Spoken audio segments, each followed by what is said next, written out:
to do today is I'm going to cover all of chapter 11 in one day. Do we have to read it all tonight?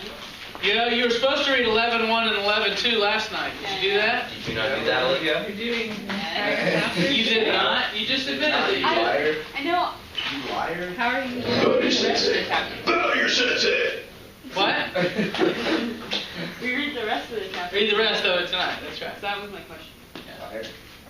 So, Don't lie. I'm gonna skip all the notes. For those of y'all that like to write down all the notes, sorry, I won't be able to do it. Ellie's not here, so it's okay. So, if we look out into space, listen, this is kind of a boring chapter, so it's fine just to go ahead and do it in one day anyway. If you look out into space, you see a bunch of... Hey, Kathleen, can I do this? Yeah. Thank you. You see a bunch of gas and dust, as well as stars. It's not just stars out there, but gas and dust, and that's what we're seeing here. My two favorite things. And the gas and dust consists mostly of hydrogen and helium. There's also some other stuff scattered around. And it comes from stars. When they explode, they release a lot of their material, including the gas that makes up the star, and it goes everywhere. There's also some gas and dust left over from the beginnings of the universe. And we'll talk about the hydrogen and helium that started out the universe. We'll talk about that in later chapters. Did you have a question? I didn't have a question. Okay. There's a phenomenon that you should know. It's called reddening. Whenever light goes through a cloud of gas, it becomes redder. And so it will actually appear to a telescope that's looking through it a bit redder than what once was. What are you doing here late? Unbelievable.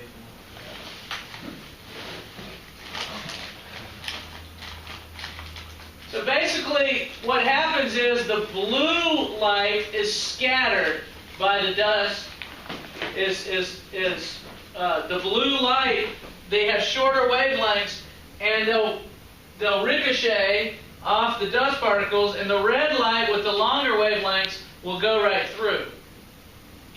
And so that's a phenomenon we call reddening. And you can see this is a big dark dust cloud sitting in outer space. And it's black. That doesn't mean there's no stars there. It means it's a cloud of dust that's blocking the light from stars from getting through it. And you can see on the edges of that cloud, do you see how everything looks redder? Can you see the reddening effect? Well, you can now never say that you've never seen reddening. This is good, isn't it?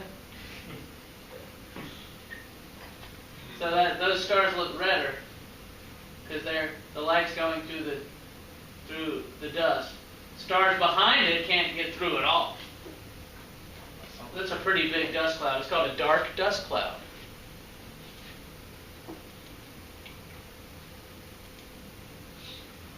There's looking through that same cloud with an infrared telescope. Heat gets through it, but light does not. You see? So there's with a light telescope. You see the V, that means visible. And there's with an infrared scope. You see the I, that means... Well, so does it, like, affect the heat? It doesn't affect the heat. The heat Well, goes how right come through it it. still looks like there's a cloud there? Yeah, it does affect the heat a little, you're right.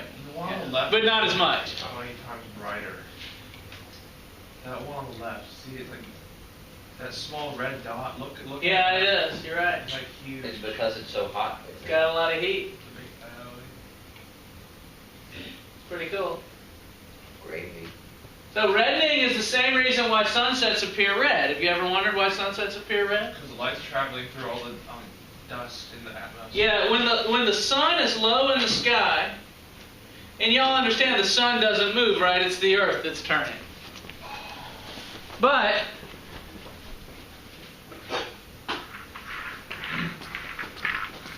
let's say that yellow,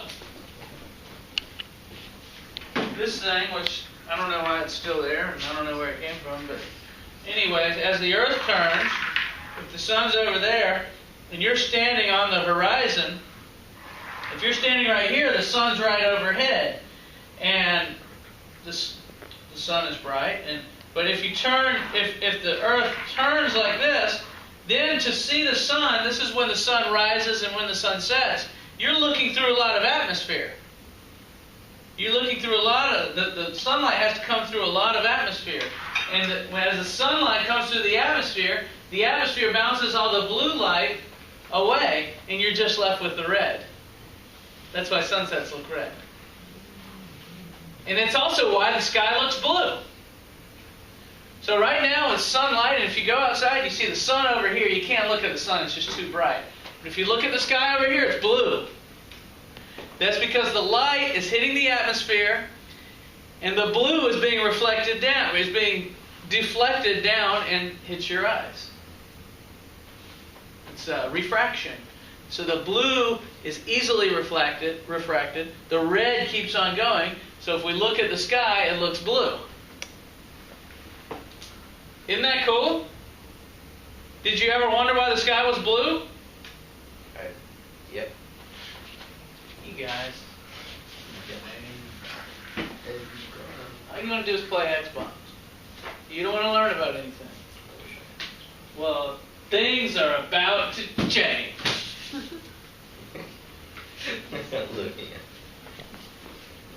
This is some of the stuff that's floating around in outer space. It's mostly hydrogen and helium molecules or atoms, but there's also some dust and soot, and they got these particles. Look, it's an interplanetary dust particle. What they did was they flew up a satellite. They launched the satellite into space, and the satellite opened up its couple of arms, and it had a little collecting area made of this foam that catches things. And as it's flying through space, little dust particles get caught in the foam, and then it closed them up, and packaged them up, shot it back down to Earth. Isn't that cool? Deep space packaging. Yeah. And then it parachutes down and lands somewhere, and they pick it up, and then they can inspect the little dust particles that are floating around in space. And there's one right there. And it's got carbon, it's got nitrogen, it's got oxygen. It's dust is what it is. Interstellar nanoglobule, that's just a cool word. Supernova olivine. I don't know what it's pointing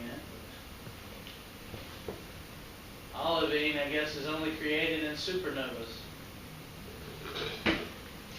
Talk more about supernovas later. So all the little patches, all the little clouds that you see floating around in space, all the little clouds of material have been classified, and they've been given different names. So every little cloud of dust and gas that we see in space has been either named or numbered. And one of the guys who first started naming these clouds was named Messier. And that's M8, M20, M17, M16. That was from his catalog. And these are glowing clouds of gas and dust. Sometimes the gas and dust is glowing brightly. Why is it glowing? Can you guess from what you know about life? Because of the... Not necessarily dying. Combining and making reaction and making heat. The last word you said was good. Heat, they're hot. Anything that's hot glows. And so the glowing clouds of gas are hot. And here's a close-up look at some of them. See those? Now there's a bunch, all the dots, most of the dots here are stars, but some of them aren't stars, they're clouds of glowing gas.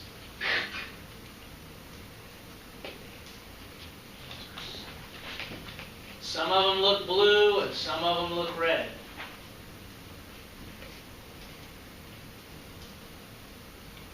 And here we are. Now, this one, this glowing one, And all of these, we have a name. We've given a name to glowing clouds of gas. You know what it is? Nebula. A nebula. And nebulas kind of come in two forms. There's emission nebulas and reflection nebulas. Now, an emission nebula is where the gas is so hot that it's glowing. And often it's hot because there's a star inside of it.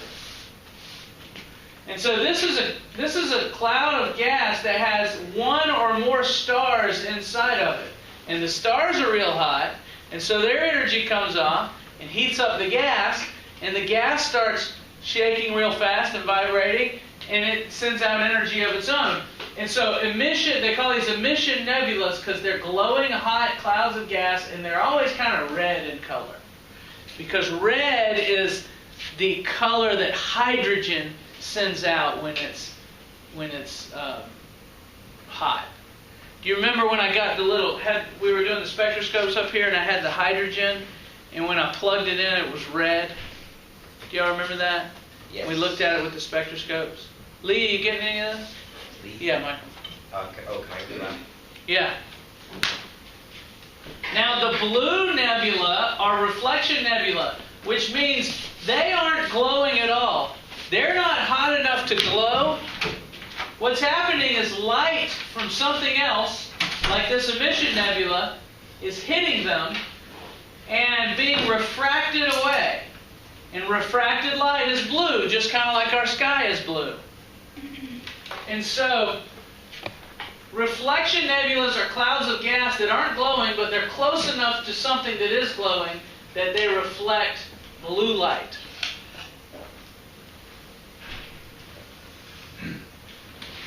So the blues are reflecting, and the reds are actually glowing.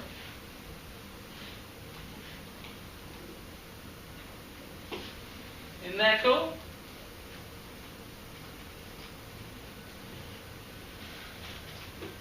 So here's a big head floating in space.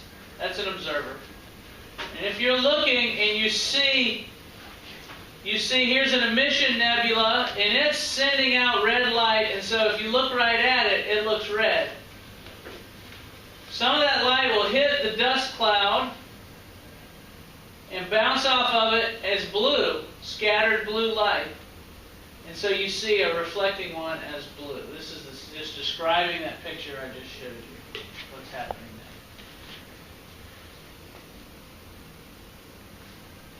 Questions about this?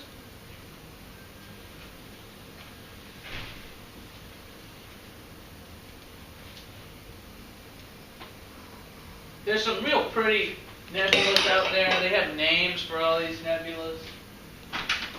This one's called the Eagle Nebula. Have you ever seen that picture before? It's a famous picture taken by the Hubble Space Telescope. And it's M16 is what it is. I always remember it because see how it looks like the letter E? E? So that's the Eagle Nebula. Of course, sometimes you see this thing where it's standing right side up. But 3 pillars, that's the Eagle Nebula. To give you an idea of the size of this thing, do you see that little bump right there? Right there? Sure do. Our entire solar system could fit within that little bump. All the way from the Oort cloud on in. And these things are huge pillars. And what these are areas of star birth.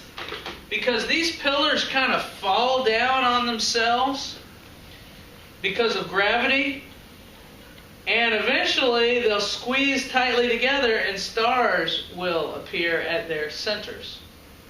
Because material's falling in from this way and falling in from this way and falling in from every direction because of gravity. And so right in the middle, all this material is hitting one another, getting real hot. And it'll eventually get hot enough where fusion will happen in the center of it, and you'll have a star. And so all of these nebulae are star-forming regions. And all these little dots you see, these little lights you see, are stars that are forming inside the nebulas.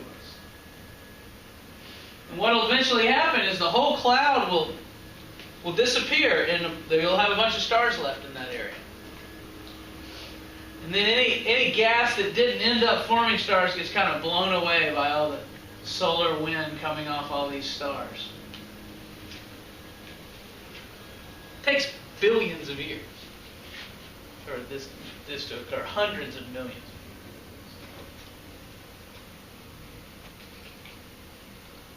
Oh, I should have done enable all. I'm sorry.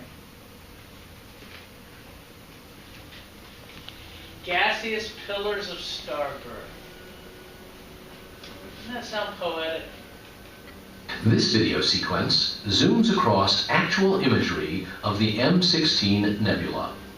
What we see here is a pillar of cold hydrogen gas laced with dust spread across a light year. The whole region is a vast incubator for new star formation. Cool. What's this one called here? Horsehead Nebula. Is that the Horsehead? No, this is the Lagoon. The Lagoon Nebula. Doesn't it look like a lagoon? You even know what a lagoon is? Y'all don't know what a lagoon is? Blue Lagoon, like the movie, yeah? Do you remember that movie? Creature from the Black Way Lagoon. before your time. Yeah, the Black Lagoon. It's like looks like a big pool of water, maybe. The Lagoon Nebula. There's the Eagle Nebula, the 3 pillars. And there it is up close. That's the lagoon. And there it is up close. There's not much stuff actually in a nebula. If you were sitting inside a nebula looking around, you wouldn't see anything. It's kind of like if you look at a city from real far away, you can see there's smog all over the place. But if you're in the city, you don't notice the smog because it's not really that dense. You know what I'm saying? I mean, it's there, but you can't really see it. So that's what's going on here. So they're just showing you the density in particles per cubic meter for these different objects, these different nebulas. And you're only talking around 100 particles per cubic meter. So a cubic meter is a meter this way. It's like this square that's on the floor here, only this is a whole cubic meter. And in 1 cubic meter, there are only 80 atoms. 80 molecules or 80 total particles. And an atom is tiny, so 80 in 1 cubic meter is hardly anything. So even though it looks like this huge big pillar of gas, it's really not much. But from a distance, you can see it. It's more particles than there are in empty space.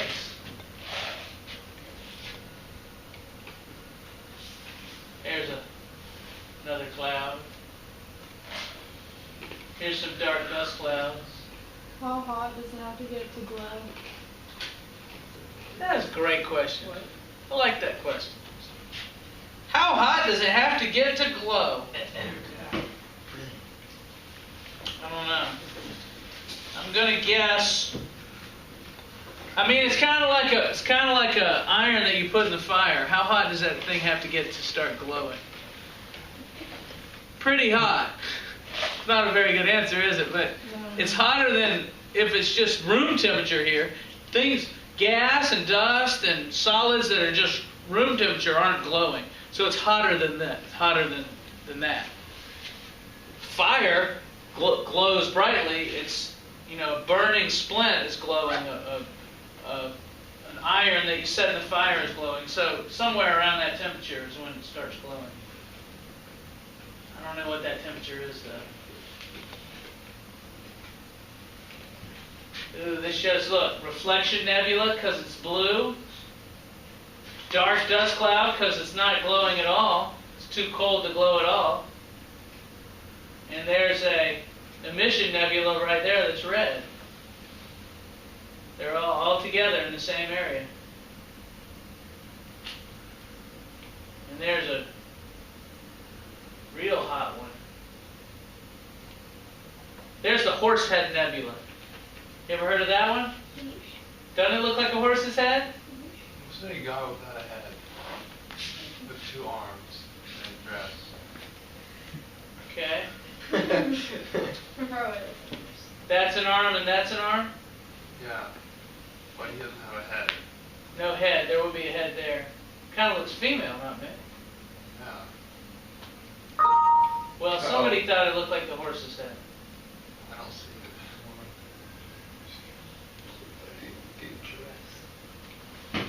He cracks himself up.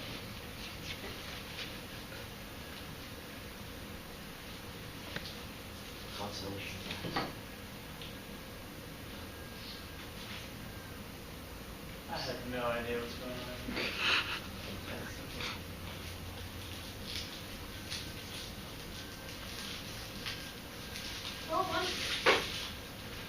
Wood.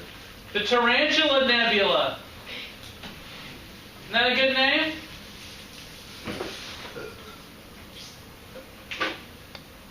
Doesn't it look like a tarantula? No. They're showing it with different filters, different lenses, different scopes. I can't help it. That's very annoying, whatever y'all are doing. There you go. Here's the Horsehead.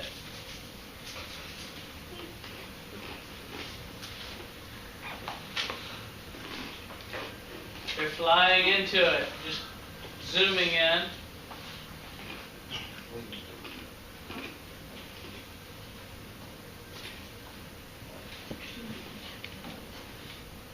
Isn't that cool?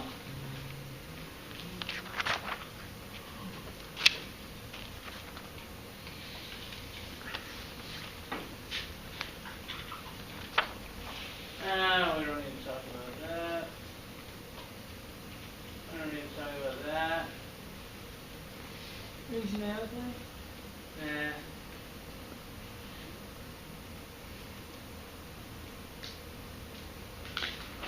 So the idea was,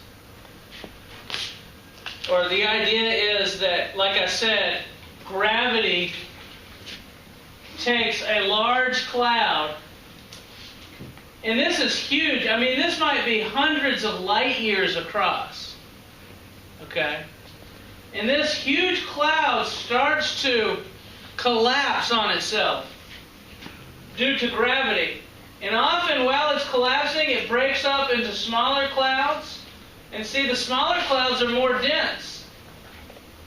And those smaller clouds will collapse even further and break up into even smaller clouds. And once they get small enough, there's enough material that it starts banging together, banging against one another, and starts heating up, you see. And so each one of these little things might form a star. And or each one little cloud like this might end up being 2 or 3 stars. It just depends on the size of these little clouds. And so this is how our sun formed. There was a huge dust cloud that collapsed and eventually formed a bunch of little stars. Often you'll see the stars are all together in space, and they're all about the same age. And they, some will be bigger than others, but we call a bunch of stars that are together in space and are about the same age, we call that a star cluster.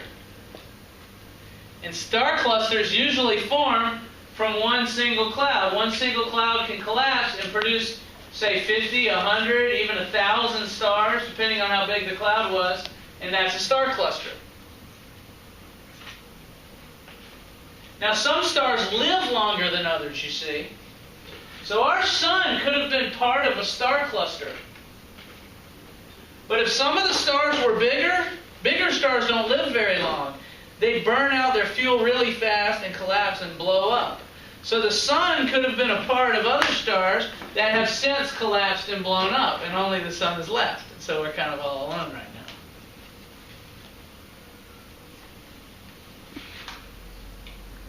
that interesting?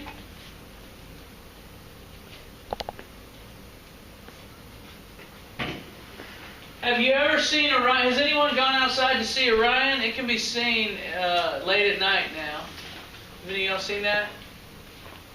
And that's Orion's belt. And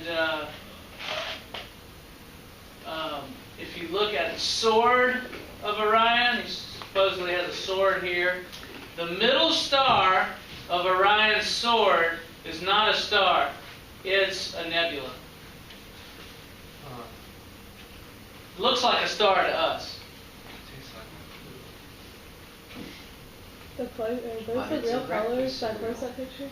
Those are the real colors, but this is taken with a good telescope and it's exaggerating a bit the colors. But yeah, that's Betelgeuse, it's a red star. That's Rigel, it's a blue star. But and that's a nebula. The nebula picture, the close-up one, like this one? Are those real colors? Yeah, those are real colors. You walk away. Wow. The Hubble takes great pictures. So you see right here in the middle, here's this nebula. So this dotted line means they're just blowing up that picture, see? And this is that picture blown up. And you take the middle of that and blow it up. And then you can take these little pieces and blow them up. And those are little clouds that are forming stars. So right there in Orion's sword, there are new stars being born.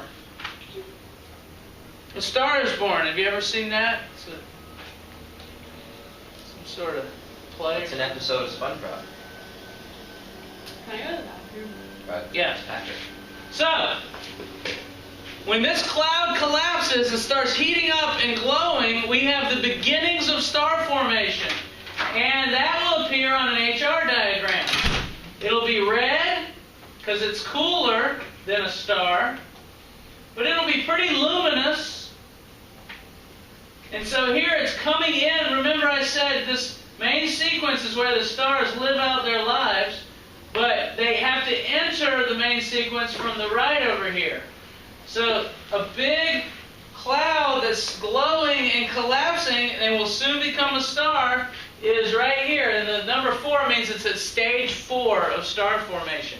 The book talks about the different stages. How many are there? There are like 16 stages. You don't have to know them all. But when they're living their life on the main sequence, we say that's stage 7, I think. Stage 1 is when it's this big cloud. And stage 2 is as it's collapsing. And 3, and now 4 is when it starts glowing. That's the temperature, whatever it is, Kathleen, that you were asking about. And so stage 4, it starts glowing, and it appears on the chart here.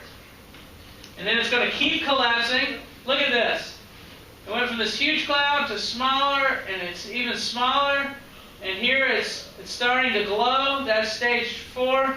And as this big cloud collapses, wait a second. Would it be possible that our solar system came from a nebula? Absolutely. That's exactly what it did. Oh. Because as this big cloud collapses, it starts spinning. And just like if you take a ball of pizza dough and you throw it in the air, it starts spinning, it flattens out. You ever notice that? The same thing happens with this big cloud. As it collapses, it starts spinning, and it flattens out. And the more it collapses, the faster it spins. Are you familiar with that? Have you ever spun around in a chair? Or maybe done some ice skating? Where you spin? You know what an ice skater does if she wants to spin faster? Gets down. She takes one leg off the ground. Actually, what she does is, she's spinning around, she pulls in her hands. And she goes faster. Because when you're spread out, you can't spin as fast. But when you pull in, you'll speed up. Let me try it again. Whee! You notice you speed up a little when you pull in? So imagine this huge cloud. I'm a little bit dizzy. Yeah, it feels good. So here's this big cloud and it starts to collapse. It starts to spin. The more it collapses, the faster it spins. It flattens out, and that's how you get a solar system. That's why all our planets are rotating in a disk around the sun, because they were part of this cloud that flattened out. And we think this happens around every star that forms. So pretty much every star out there ought to have planets. And the cloud that's around, this cloud of gas that's around here, eventually all those particles will coalesce into planets. And in the middle there's the star. And so at stage 5, you really have this bright, glowing ball. That's the beginning of star formation. So we call this stage 4, that's called a protostar. It's not a star yet, because it's only called a star when the center of the star starts doing fusion. And that hasn't happened yet. Even at this stage, there's no fusion going on at the center. We have to get even more compact for the particles in the center to fuse. But eventually they do fuse, and now you're at stage 7 when fusion occurs, and that's a new star. And it'll sit here, it'll stay right there until it burns up all its fuel. And for big stars, that happens fast, only a few million years or 100 million years. That's pretty fast for a star. And for a small star, it takes billions of years to burn up all your fuel. Big stars burn fuel faster. You know why? So it's hotter. There's a reason why they're hotter, though. Why would a big star burn fuel faster and be hotter? There's more particles in it. There are more particles, but that ends up causing something else. More fusion, There is more fusion, but why? because the particles are hitting each other.